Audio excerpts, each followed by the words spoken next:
Assalamualaikum warahmatullahi wabarakatuh. Waalaikumsalam warahmatullahi wabarakatuh. Al-Fatihah ila al-mu'allif al-kitab Al-Imam Yahya bin Syarafuddin Nawawi rahimahullah. Lahul Fatihah. A'udzu billahi minasy syaithanir rajim. Bismillahirrahmanirrahim. Alhamdulillahi rabbil alamin arrahmanir rahim. إياك نعبد وإياك نستعين اهدنا الصراط المستقيم صراط الذين أنعمت عليهم غير المغضوب عليهم ولا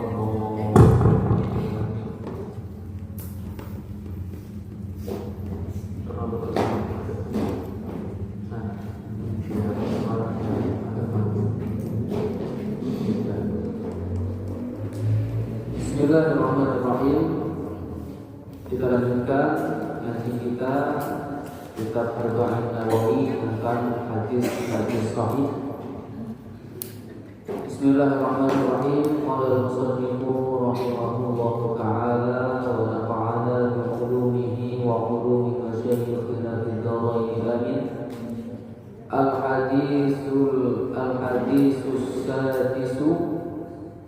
Al-hadisu utawi iki iku hadis as-sadisu kang nomor 6. Hadis yang ke-6. Al-halalu wal haramu. Halal dan haram. Hadis ini hadis tentang sesuatu yang halal dan haram. Halal itu ya boleh dimakan, ya.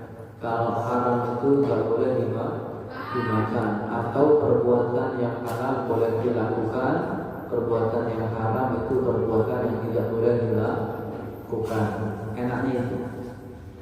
An Abi Abdillah, saking Abi Abdillah, dari Abi Abdillah, An-Nu'man bin Bashir, rupanya Nu'man bin Bashir, rupanya Nu'man ibn Bashir radhiyallahu anhu.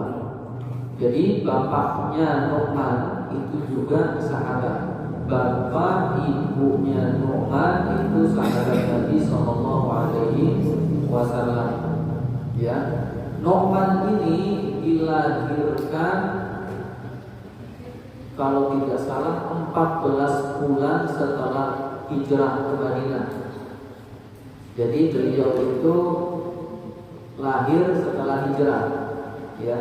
Kemudian beliau saat umur 18 tahun Rasulullah Shallallahu Alaihi Wasallam wafat, meninggal dunia, ya.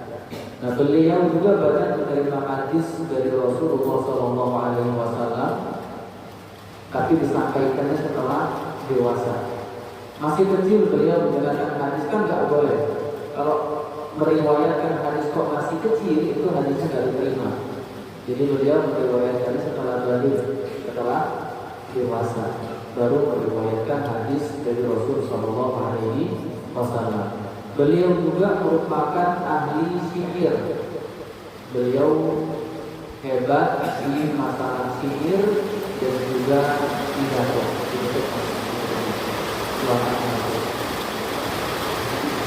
Oke, yang terbuat adalah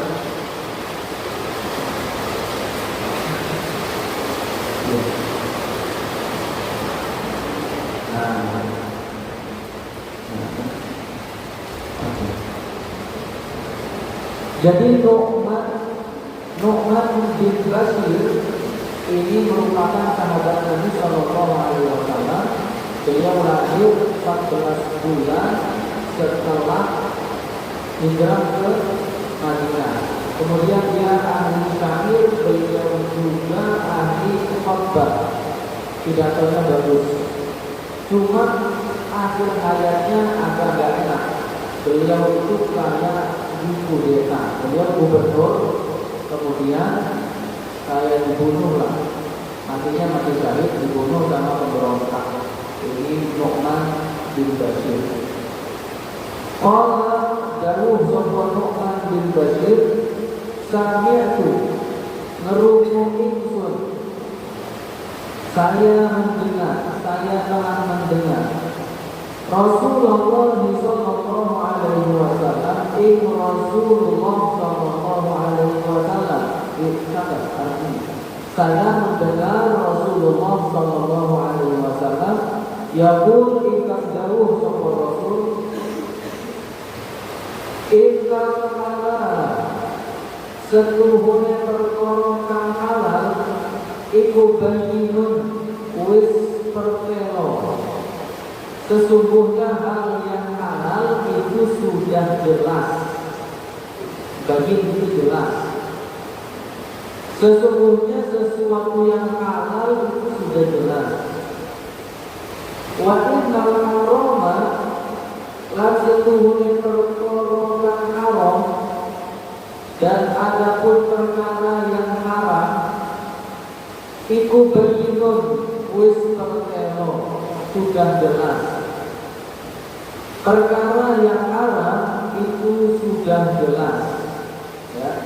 Jadi yang halal itu jelas, yang haram itu jelas.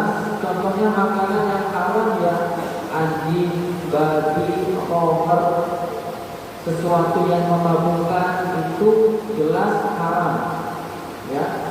Begitu juga hewan-hewan yang punya taring, punya kuku, kayak harimau, kucing itu haram, ya. Jangan sembelih kucing di rumah, karena jelas keharamannya, ya. Sesuatu yang halal juga jelas. Nasi yang kita makan ya halal. Ayam yang disembelih menyebut nama Allah juga halal. Jadi yang halal itu jelas, yang haram juga jelas. Innal halala bayyinun wa innal harama bayyinun. Yang halal jelas, yang haram jelas. Wa bainahuma lan iku tetep tinggal antarané halal haram. Dan di antara keduanya, antara halal dan haram, mustabihatun utawi perkara kang samar-samar. Subhat itu kan samar-samar. Jadi antara keduanya, antara halal dengan haram itu tengah-tengahnya namanya subhat atau perkara yang samar, enggak jelas. La ya'lamuhunna kang ora weruh ing subhat, la ya'lamuhunna kang ora weruh ing subhat sapa kathirun minan nasi, wong akeh kang tetep saking manungsa. Kathirun minan nasi, wong akeh kang tetep saking manungsa. Tidak diketahui kesubhatan itu oleh siapa? Kathirun minan nas, kebanyakan manusia. Jadi yang halal jelas, yang haram jelas. Yang ada di tengah-tengah antara halal dengan haram itu subhat, perkara yang tidak jelas. Faman ittaqa syubuhati, faman ittaqa sapa wong iku ittaqa ngereksa asyubuhati kang kira-kira perkara kang sama. Faman ittaqa syubuhati, barang siapa yang menghindari dari perkara yang subhat, perkara yang sama. Fakat monggo teman-teman istabro'a ang bersihake sokoman, istabro'a ang bersihake sokoman lidinihi marang agomo neman, wa irdihi lan kehormatane man. Kalau syubhati, barang siapa yang menjaga dirinya dari sesuatu yang syubhat atau menjauhkan dirinya dari sesuatu yang syubhat, faqad istadroha, maka dia telah menjaga dirihi wa irdihi, menjaga agamanya dan kehormatannya. Ini orang-orang yang menjaga dirinya dari sesuatu yang syubhat, maka dia telah menjaga agamanya dan kehormatannya. Syubhat itu apa? Pertanyaannya, syubhat itu apa? Syubhat itu ketika ada pertentangan, perbedaan ulama. Ya, ini benar-benar ulama, bukan ulama lain-lain. Ini benar-benar ulama beda pendapat. Misalnya Imam Syafi'i beda dengan Imam Malik. Ada ulama yang beda pendapat dan ini bertolak belakang. Yang satu ngomong halal, yang satu ngomong haram. Ya, yang satu ngomong halal, yang satu ngomong haram. Maka ini adalah perkara yang syubhat. Ketika ada dua pandangan yang berbeda, jelas. Jadi kalau ada ulama ini halal, ini haram, perbedaannya bertolak. Yang ini halal, yang ini haram. Oh, berarti ini perkara syubhat. Maka kalau ada perkara syubhat, bagaimana sikap kita? Kita jauhi yang syubhat. Gak usah pakai yang syubhat. Ya, kenapa? Karena siapa yang menjaga dirinya dari hal yang syubhat, maka dia telah menjaga agamanya dan kehormatannya. Jelas ya? Jadi kalau ada nih sampai melihat ada pertentangan yang bertolak belakang, yang ini halal, yang ini haram, ini jelas adalah perkara yang syubhat karena bertolak belakang. Kalau cuma perkara yang ini makruh, yang ini mubah, ini tidak syubhat, ya, karena tidak bertolak belakang. Kalau bertolak, ini berarti syubhat. Gimana sikap kita? Jauhi yang syubhat, ya.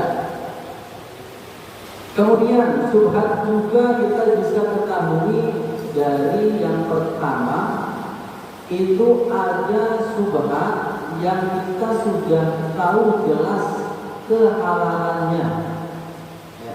Kita tahu ini halal, tapi kemudian bercampur dengan yang haram. Maka selagi kita tidak tahu mana yang halal, ini syubhat. Contoh yang gampang. Sampai yang beli ayam pakai lafaz bismillah, bismillahirrahmanirrahim, disembelih. Teman yang Kristen nggak pakai bismillah, nyembelih ayam juga satu tempat, nggak pakai bismillah, disembelih. Digabung, ayamnya digabung, ya. Kemudian dikulitin, disabutin bulunya. Nah, udah disabutin bulunya, kalian nggak tahu, wah ini dua ayam yang saya potong yang mana? Kan sama-sama bentuknya nggak beda, bulunya berikan semua. Mana ayam yang saya potong? Mana yang ayam yang orang Kristen itu potong? Ini ayam sudah jadi satu, dua ayam. Maka ini adalah syubhat. Ya, selagi tidak bisa menentukan, oh ini yang saya potong, nggak yakin sama yang ini, ya, maka dua-duanya syubhat. Dia kasih orang Kristen aja, aman, ya.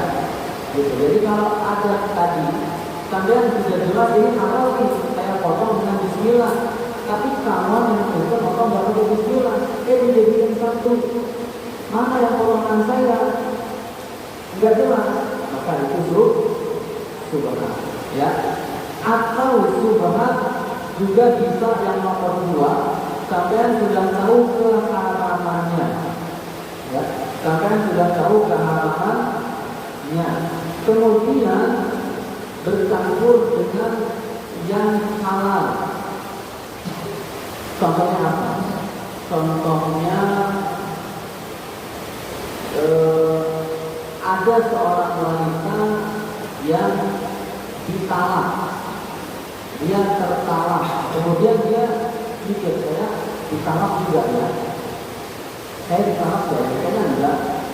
Nah ini berarti subhat itu sudah pernah sebelumnya tertangkap, ya itu subhat. Jadi subhat itu lebih baik kita tinggalkan, ya jelas ya. Kalau ada sesuatu yang subhat, sikap kita adalah ditinggalkan saja, ya.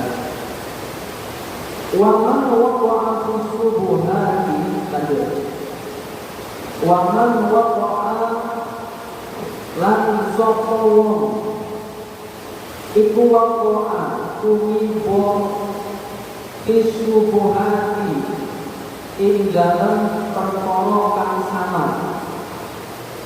Wa man waqa'a fi syubuhati, barang siapa yang terjatuh di dalam hal yang subhat, waqa'a fil harami, mongko tumibo sapa man fil harami ing dalem perkara haram. Waqa'a fil harami, mongko tumibo sapa man ing dalem perkara haram, maka dia terjatuh di dalam perkara yang haram, ya. Orang-orang yang melakukan subhat, karena sudah jelas ini subhat ini sama, tetap dilakukan, maka dia bisa jadi terjatuh ke dalam hal-hal yang diharamkan. Karoi kono angon, roi seperti penggembala. Karoi kono angon seperti penggembala. Yar'akan angon soporoi, yar'akan angon soporoi, yang menggembalakan, seperti penggembala yang menggembalakan binatang ternaknya. Awal lima, awal dalam iwalannya al-lima, bumi senggeran. Awal lima, di sekitar 5 daerah terlarang. Awal 5 daerah terlarang. Yusiku par sokoroi, yusiku par sokoroi, maka mendekati siapa roi, iku anjarkaan yen tumibo sokongan, iku anjarkaan yen tumibo sokongan, ihi inggalan iman, daerah terlarang. Yusiku, maka dia mendekati anjarkaan terjatuh ihi ke dalam daerah yang terlarang. Biasanya di sebuah negara atau kerajaan itu punya daerah, kalau bahasa Bulgaria daerah teritorial. Negara Indonesia itu daerahnya mana aja. Maka kalau ada kapal laut dari daerah Filipina masuk ke daerah laut Indonesia tanpa izin, tenggelamkan, kan? Sri Mulyani tenggelamkan. Kenapa? Dia masuk daerah yang bukan wilayah dia. Dia harap masuk ke daerah Indonesia tanpa izin, gitu. Ini sama kayak gini. Orang-orang yang subhat itu dia seperti mendekati daerah terlarang. Bisa jadi dia menerobos daerah terlarang. Ketika dia menerobos daerah terlarang, maka yang punya daerah berhak untuk menenggelamkan, ya, berhak untuk menghukum. Jelas, ya. Jadi orang yang melakukan subhat, dia melakukan perkara yang mendekati daerah terlarang. Kalau kita bayangkan negara Indonesia, negara lain masuk masuk laut Indonesia tanpa izin, itu boleh ditembak, boleh ditenggelamkan. Ya, Nah, lanjutannya. Allah iling-iling wa inna likulli malikin wa inna lan setuhune iku likulli tetep kadue saben-saben malikin raja. Allah ingatlah wa inna likulli malikin bahwa sesungguhnya setiap raja himan ono senggeran ada daerah terlarang. Setiap raja punya daerah terlarang. Ala wa inna himallahi ala ilim wa inna lan setuhune himallahi senggeranya Allah, daerah terlarangnya Allah iku makarimuhu piro-piro larangane Allah. Iku makarimuhu piro-piro larangane Allah. Ya. Jadi kalau raja punya daerah terlarang, Allah punya juga daerah terlarang. Daerah terlarangnya Allah untuk manusia itu sesuatu yang diharamkan. Ya, jadi kalau ada orang yang melakukan keharaman, dia berarti masuk ke daerah terlarangnya Allah. Maka Allah berhak untuk menghukum orang ini. Ya, jadi kalau ada orang melakukan keharaman, berarti dia masuk daerah terlarangnya Allah. Kalau ada orang yang masuk daerah terlarang, maka berhak untuk dihukum. Ya, enaknya kayak tadi orang luar negeri masuk Indonesia, nggak punya paspor, nggak punya visa, artinya nggak ada izin masuk Indonesia, berhak ditangkap, berhak dihukum, berhak. Ya, jadi itu daerah keharaman Allah adalah daerah terlarangnya Allah untuk manusia adalah sesuatu yang haram. Jadi kalau ada yang syubhat mending dijauhkan saja. Kenapa? Kalau takut syubhat, takut istabro'a ini wahyu. Orang yang menjauhkan diri dari perkara yang samar, yang syubhat, dia telah menjaga agama Allah dan kehormatannya. Oke, kemudian ala ilim wa innalan setuhune iku fil jasadi tetap tinggalan jasad mudghatan ono daging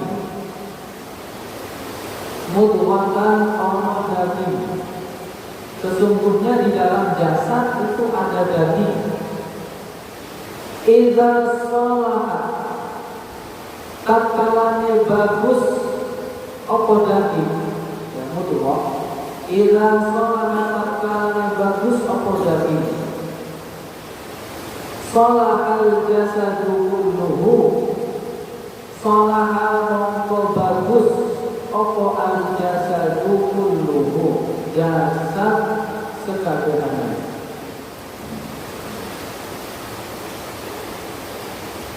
Wa idza lam tatkalane fasada rusak apa daging mudghah. Wa idza fasada tatkalane rusak apa mudghah.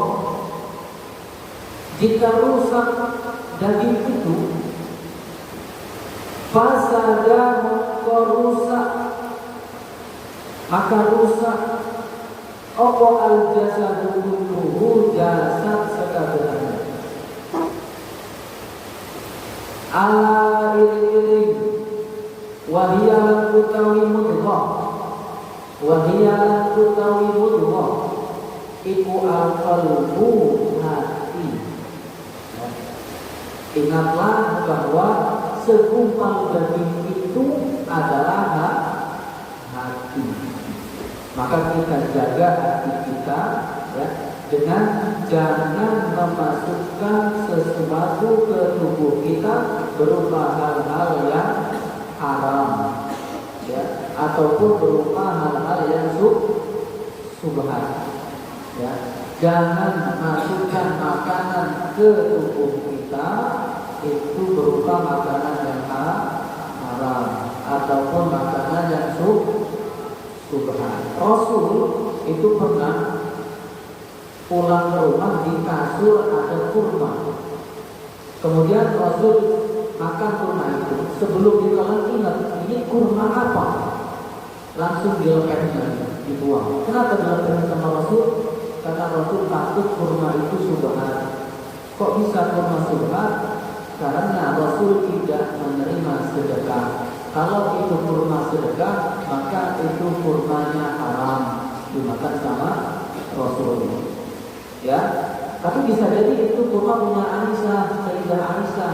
Ya bisa jadi kurma itu punya Sayyidah Aisyah. Bisa jadi kurma itu adalah kurma sedekah. Maka karena keraguan ini enggak apa ya? Enggak ini haram halal enggak. Ini sama-sama 50-50. Ragunya 50% 50%. Beliau itu kan ini bisa jadi halal kalau punya Aisyah. Ini bisa jadi haram kalau ini kurma sedekah. Beliau langsung mengatakan karena itu subhat, apalagi yang haram. Jangan makan makanan dari sesuatu yang haram. Contohnya makanan hasil maling, haram, ya. Makanannya bukan hasil maling, uangnya hasil maling. Itu kalau sampai nyuri uang, maling uang, kemudian uangnya dibeliin mie gorengnya haram. Sebab apa? Sebab uangnya dari hal yang haram. Jadi jangan suka maling, ya. Kenapa? Karena ini ada makalah bagus. Kalau seseorang makan dari yang haram, maka perilakunya akan haram. Maksudnya gimana? Sukanya yang aneh-aneh, ya. Perilakunya bejat, perilakunya jahat, ya. Pribadinya ya gitulah. Sukanya yang jelek-jelek gitu, ya. Sukanya yang jelek. Nah ini bisa jadi makanannya dari makanan yang haram. Walaupun makanan yang halal, bisa jadi dapetin rezekinya dari cara yang haram, dari maling, korupsi itu nggak benar. Walaupun korupsi, ya itu kan haram juga. Korupsi itu kan maling juga. Kan bahasanya ada dibedain dari korupsi dari keren. Maling juga, maling juga rakyat. Ya. Jangan nanti sampai kalau jadi pejabat jangan korupsi. Kalau jadi pedagang jangan mengurangi timbangan, jangan berbuat curang, jangan maling, apalagi maling kotak amal. Ya, biar banyak amalnya, maling kotak amal. Malah banyak dosanya, bukan banyak amalnya. Ya, jangan buka maling.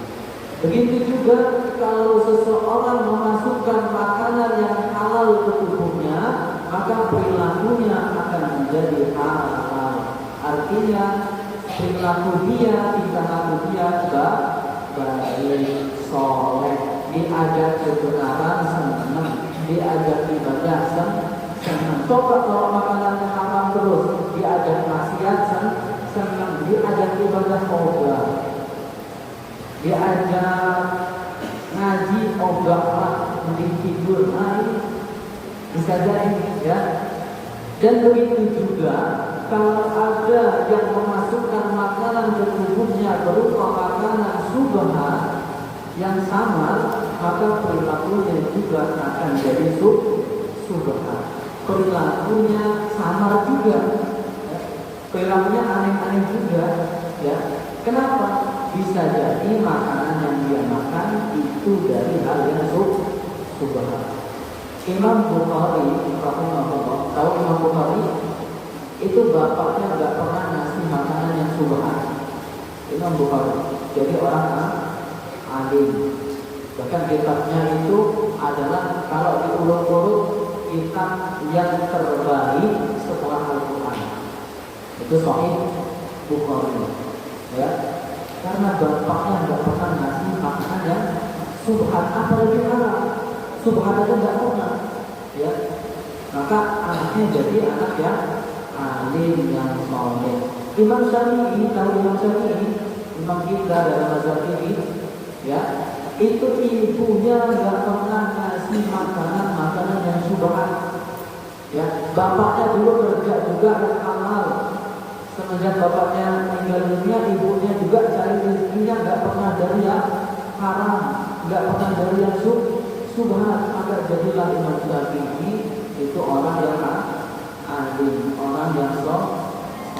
Sebab apa? Orang tuanya dari rezekinya rezeki yang halal, ya. Maka kita tinggalkan yang subhat, ya. Jangan kita lakukan sesuatu yang subhat. Bisa jadi yang subhat ini mendekati dengan yang halal, ya. Jangan. Pokoknya kalau ada sesuatu yang mendekati haram, ini jangan dilakukan. Ataupun subhat, tapi nggak tahu ini halal atau haram, ya. Atau ini ada yang mengatakan halal, ada yang mengatakan haram, ini subhat. Mending dijauhi. Banyak ulama-ulama dulu itu nggak melakukan hal yang halal karena takut masuk ke dalam keharaman, ya. Banyak ulama dulu, sahabat-sahabat tapi nggak melakukan yang halal, padahal haram, tapi nggak dilakukan karena melihat efeknya mendekati yang haram.